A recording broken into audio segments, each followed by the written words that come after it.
Hello! Hello, hello, hello! Magandang araw at magandang buhay at panibagong vlog na naman si Bonsai Stanglong po.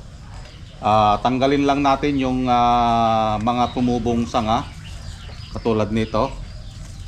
Yan, itong mga to. Tanggalin natin ito para hindi maagawan yung mga naka-wire. Okay? Kapag ito kasi ay napabayaan, aagawan niya ng nutrients ito. Manghihina itong naka-wire. So kailangan nating tanggalin yung mga lahat ng tumubo katulad nito. Yan. Lahat ng yan kailangan nating tanggalin. Okay? Kailangan nating tanggalin yung mga sanga na tumubo para hindi maagawan ng nutrients yung mga naka-wire na sanga natin. So, ganun ang gagawin natin kapag ang bonsai ay nagpapalaki tayo ng primary branch. At kung mapapansin nyo, yung mga sanga natin na naka-wire ay hindi naputulan para mas mabilis lumarga ang pagtaba ng sanga kapag ito ay hindi napuputulan. Pero kailangan din nating kontrolin yung mga sanga natin na malaki na, lalong-lalo na yung mga nasa parteng taas. Dahil kung hindi natin kontrolin ang sanga na lower branch, yung nasa baba, ay mapag-iiwanan. Dahil ang palagi kong sinasabi, ang bonsai, ang pinakamalakas na parte ay parteng taas. Lahat ng mga naka-wire na sanga ay pinatubo natin. At ito na nga, putulin natin yung parteng taas para makontrol natin yung paglaki. At magiging malakas yung parteng baba or lower branch natin na sanga. Pagkatapos nating matanggal yung mga tumubong mga sanga, magtanggal na din tayo ng dahon para magpanibagong dahon at tubuan din ng panibagong sanga. Yun ang purpose kung bakit natin kinakalbo ang ating halamang bonsai.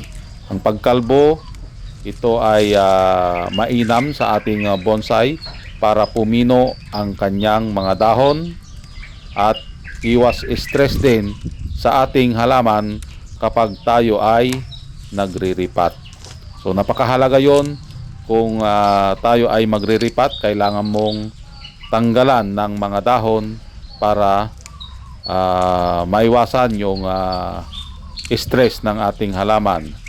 Pero take note, hindi lahat ng bonsai ay pwedeng kalbuhin. Mayroon tayong bonsai na kinakalbo at hindi pwedeng kalbuhin. Ang tanda o edad ng aking bonsai na wino-workshop ngayon, ito ay 3 taon ko nang inaalagaan. Ang abono ko naman na inilalagay dito ay triple 14 at saka sulfate. So salitan lang yon every other week. So ang kamuning bilog ay hindi rin ito masilan. Di katulad ng ibang mga halaman na mayroong silang kahinaan. Ang kamuning bilog ay masasabi kong nasa low maintenance na bonsai dahil hindi sila gaanong alagain, basta maibigay mo lang yung tamang abono at pagdidilig. Medyo mahaba-habang proseso pa ito bago natin matapos dahil ang bonsai kapag malaki, mas mahabang oras o panahon ang ating igugugol, unlike sa mga maliliit. Napaka-challenging din sa akin ang makabuo ng isang malaking bonsai na katulad ko na isang PWD or person with disability. So malaking accomplishment para sa akin kapag ito ay aking mabubuo at magiging isang magandang bonsai. At abangan natin ang kanyang update nito. So, ayan. Nakalbo na ulit natin itong aking kamuning bilog.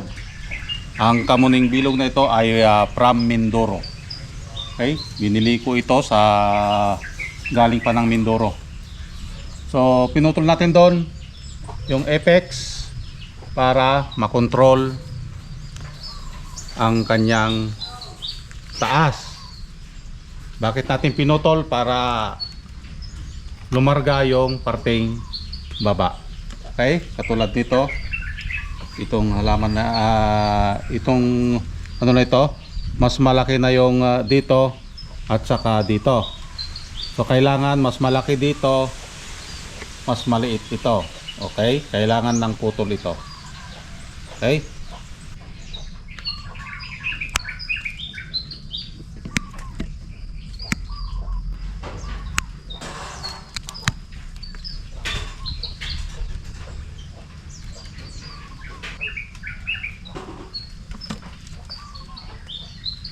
So yan guys, natapos na nating putulan yung mga kinokontrol natin na sanga.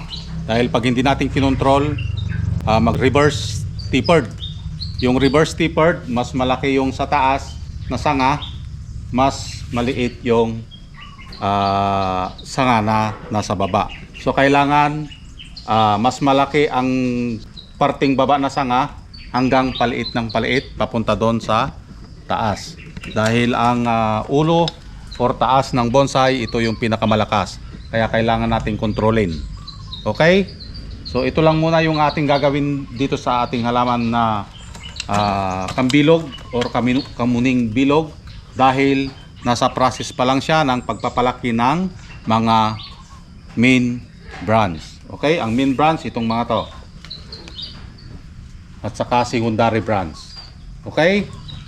So wala munang putol-putol. Yung pasensya natin, habaan muna. Okay?